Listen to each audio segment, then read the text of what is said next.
All right, what's up, High Speed Daddy family? How's it going? Corey here, Craig here, High Speed Daddy. And you might see another person down there. That's Heather Wells. Heather is a board certified cognitive specialist, also a speaker at the National Autism Summit. Welcome to the show, Heather. Thank you. I'm glad I got back from cardio just in time. That's how we do here at High Speed Daddy. We just grab people and pull them in and, you know. That's right. I dig it. Listen, we are simulcasting on our Culture City Friends page. So everybody at Culture City, what's going on? Heather and I have both been to Culture Ball. In fact, I got to meet Dominique Wilkins at the last Culture Ball. And I think we're going to get to hear Imagine Dragons coming up this coming year, Heather. And you know what? Craig might even come. We're pretty sure. Yeah, absolutely. Yeah, come on. It was awesome last year. Anyways, Craig, while we're talking, would you mind sharing this in our private Facebook group? It is the High Speed Daddy Provide, Protect, Connect Facebook group. Want to make sure our guys in that group get us. And if you can't, let me know. I've got it open right here on my computer. I can share it as well. But just share it in there for me. Awesome. All right.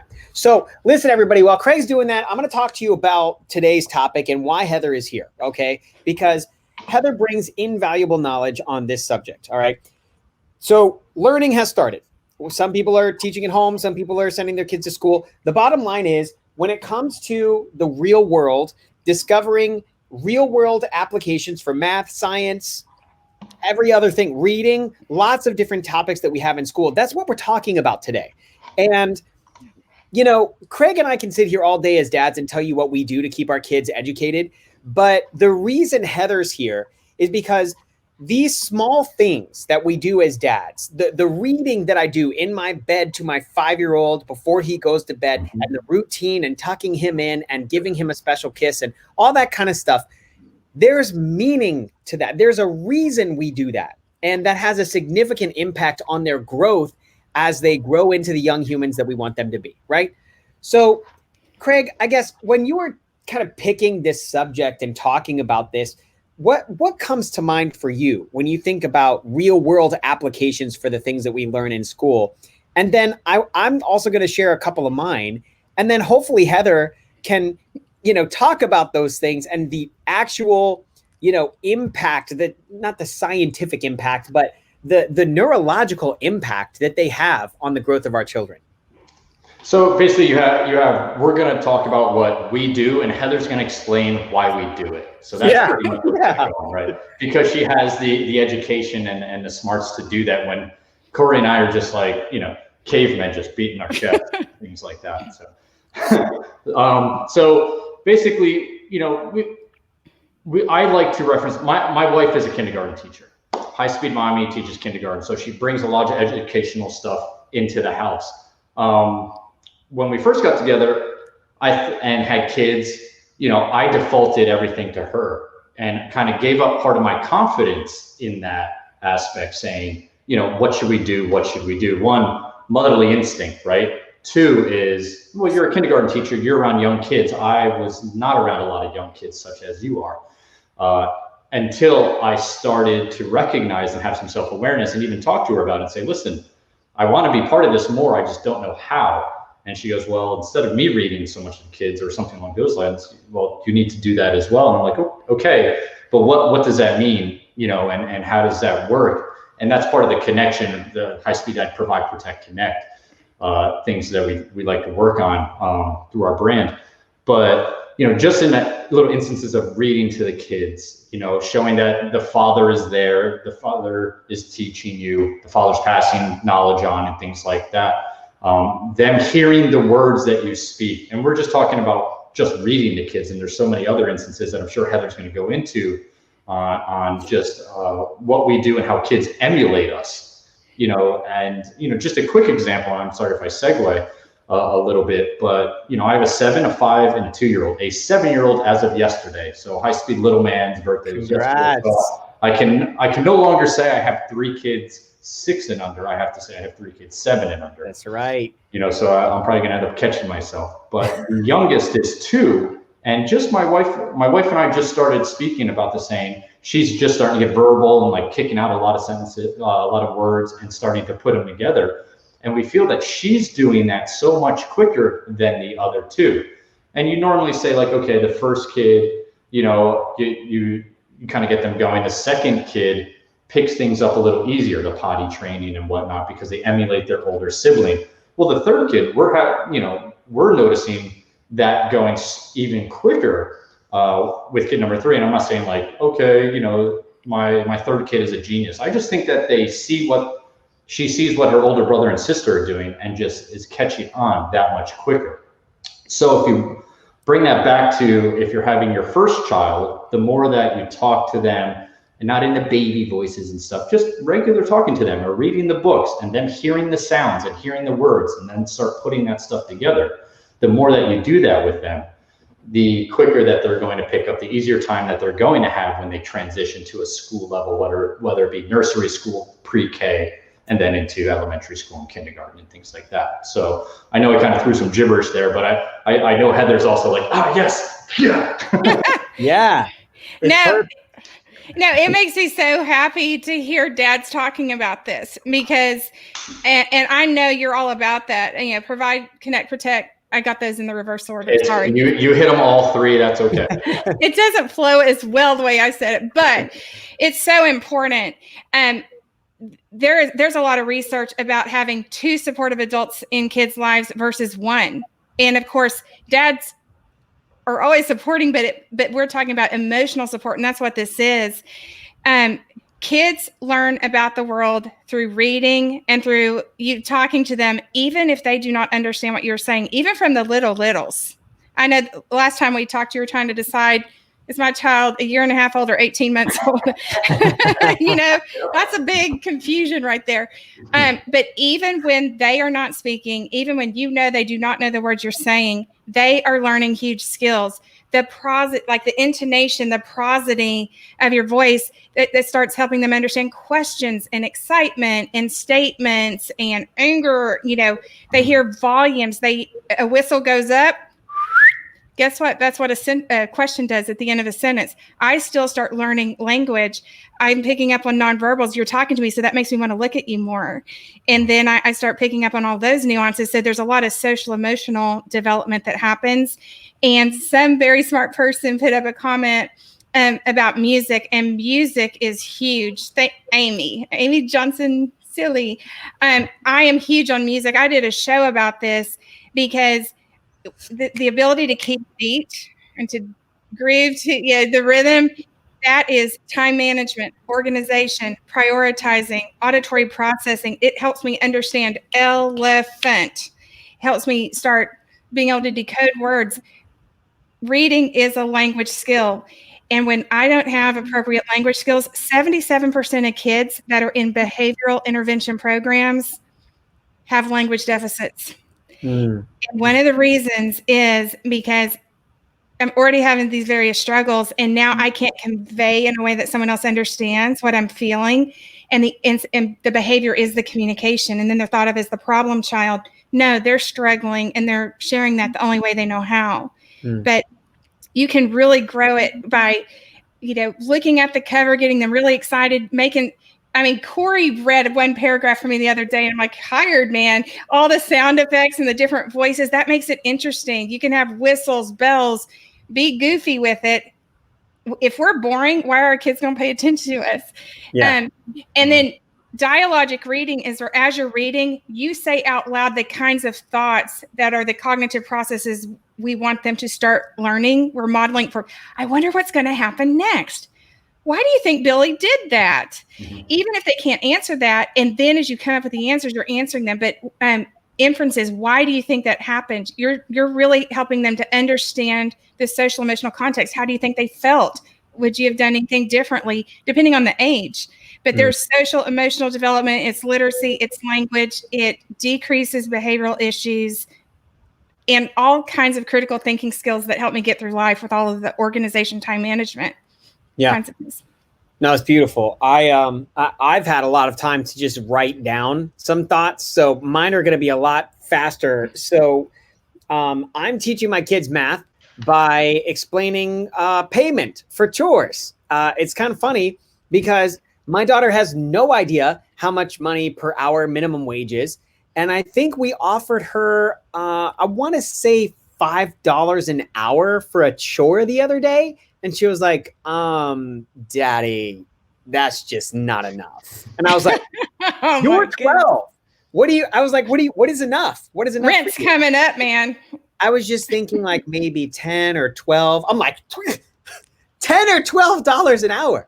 Are you kidding me? Do you know how long it took me to make that as a kid? You know, but she has no concept, right? Yeah. So I helped her understand why she's now having to save up for something that costs $500. So she puts in an hour of work every single day. And if you look at my Lean Green Dad Instagram channel, you can figure out what her job is, right? Okay. She's dancing with food on a daily basis on Instagram Reels. That's her job. And let alone all that is tax deductible. Yeah. There you go. She's a W-2'd employee. That's right. So that's one thing. Science. Just the other day, we talked about why there's sometimes thunder followed by lightning or lightning followed by thunder, several seconds behind. Sometimes it's like lightning, thunder. Sometimes it's lightning. Wait, thunder. Why is that? Right. So we're explaining those things and how you can kind of tell how far away the lightning actually is, right? Which comes first, lightning or thunder, chicken or the egg, these kind of things.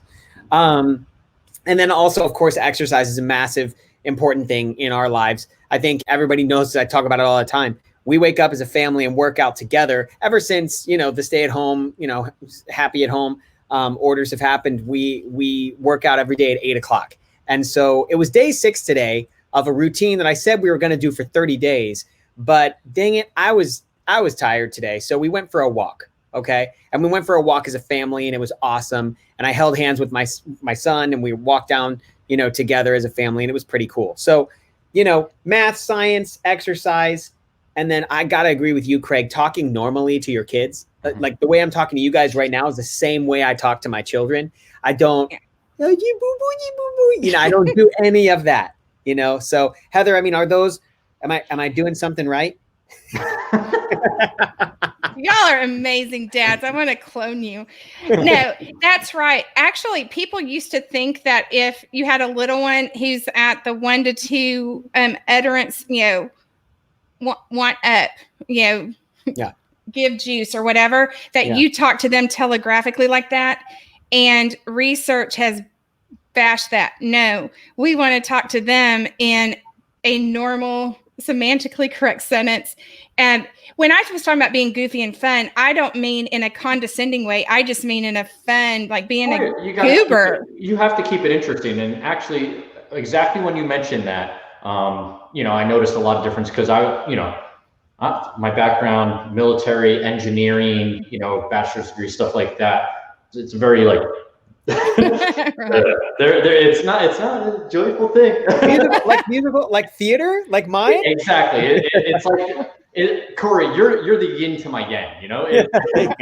So when I'm reading a book, and my wife called me out on that, and her being a teacher, obviously she's used to, especially a teacher of very young kids, to be very animated and stuff when she reads books, and I was very monotone. I was like Ben Stein, So I had to start developing almost like characters for myself, or just, when I see that it's a different character in a book, I would just establish a different tone for that character to try to keep the kids interesting, because it was always, no, want mommy to read. And then you start, honestly, you start to feel a little bad. Like, why doesn't this kid like when I read to them? I know I'm supposed to read to them.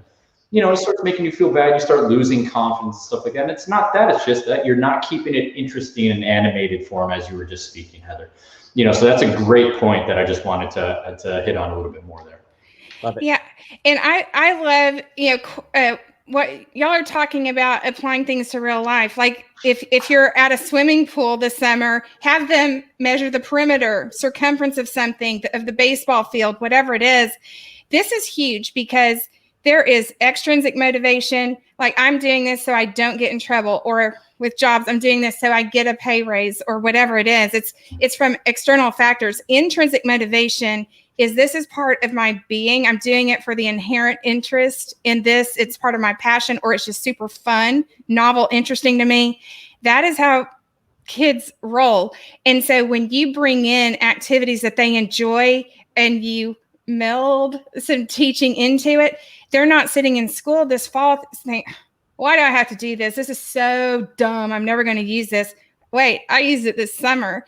I use it to figure out how much allowance I need to save to get this thing I've been waiting on. I use it to help plan our trip, that we have this much money to spend on the vacation. They start seeing the use of it. That even if they never love math, it takes it from extrinsic to a more internally motivated thing. And that is powerful. That's part of hope. Intrinsic motivation. I have paths to my goals. And when there's a setback, there's going to be a workaround. And to that point, to really broaden and help your kids broaden their perspectives and their critical thinking from a young age, this stuff starts growing in toddlers. And I saw someone say they use flashcards. An excellent idea is when you're pulling out words or emotions or whatever you're honing in on in this book. Joseph. You can pull out that flashcard, find that word, show them that it's also in this book. And then when you see it on TV and they start understanding it's an 8 on my iPad, it's an 8 on this test, it's an 8 when I see it written, when I'm looking at it, how many dots are on the die, etc. When I'm playing Yahtzee, that starts generalizing information. Kids might have these individual pieces and they don't know how they go together. When we show all of these are dogs, there's Dalmatians and Labs and Retrievers and German Shepherds. All of those are dogs. They have similarities and differences. It starts creating a categorization, a file cabinet in my brain where I know how to pull from. And then I can, when I read the next story that had that, I can pull from my background knowledge and connect pieces. And now we're not adding information and knowledge. We are multiplying it. I love it. Yeah. That's great. That's a great tip there. Great information. You know, we need to have Heather on more often. Heather is maybe, so smart at putting this stuff together and breaking it down for us. Yeah. And maybe next time tell me when I'm getting back from cardio. Well, I feel sorry for the people out there. No, stop it. Listen, if anybody watches your show, and you can, guys, by the way, check her out over at The Hidden Churn. Okay, you can find her on Facebook and IG. She just started her account and she's helping families all around the country that are struggling with sensory issues or any other kind of issues, talking to your kids, working with your kids. Check her out over at Hidden Churn. Her book's coming out soon, so definitely give her some love. But listen, before we go, I'm going to put you a little bit on the spot, Heather, okay? I'm not going to make you come up with 3, okay? But if you could give me 1, right? School is coming. Parents are here. You can give me 1, you can give me 2 or 3, whatever. One thing that parents can do to help their kids open their minds to learn, be supportive, and help them get through this different, to say the least, school year. Back to the reading you're talking about, read books related to uncertain times, transition, change. Ask them how they're feeling. Don't say, are you nervous about school?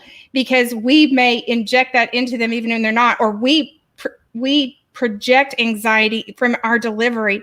We want to ask, what do you think you're going to learn in school this year? You ask open-ended, non-threatening questions and get the dialogue started. Connect it to the books you're reading. Again, you're connecting dots. Have them journal, draw how they're feeling. Familiarity routines, practice routines.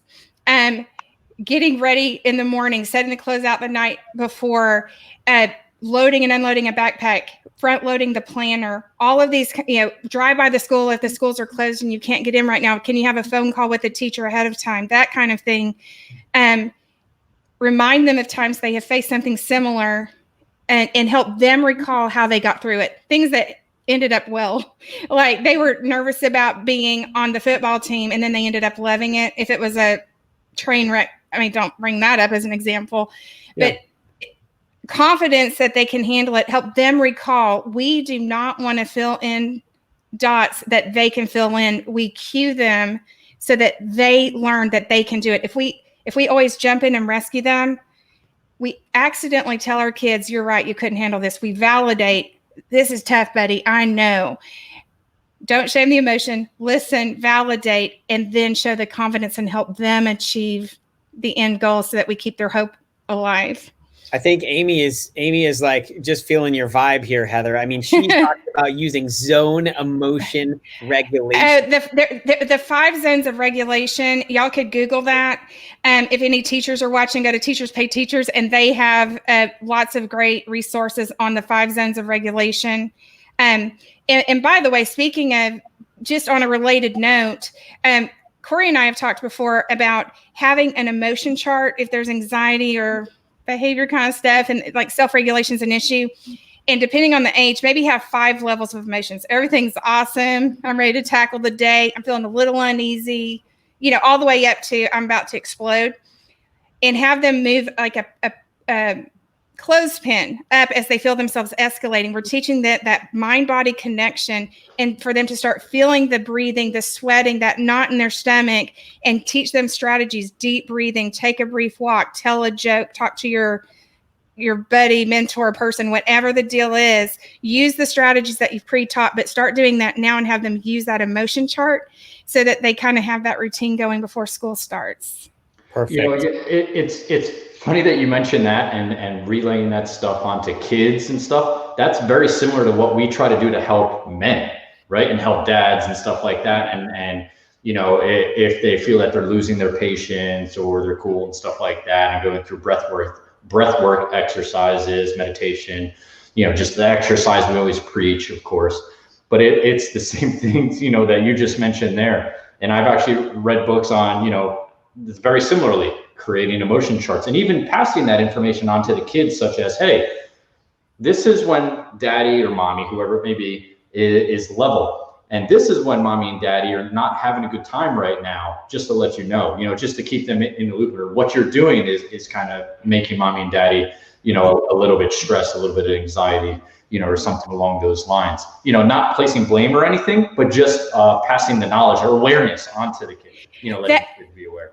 That is fantastic. And what you said could tie in. I did a show about how you want to create house rules. And that way, when they're being violated, it's not because dad's being the bad guy and bringing down the hammer. The house rule says, and we all follow the house rules.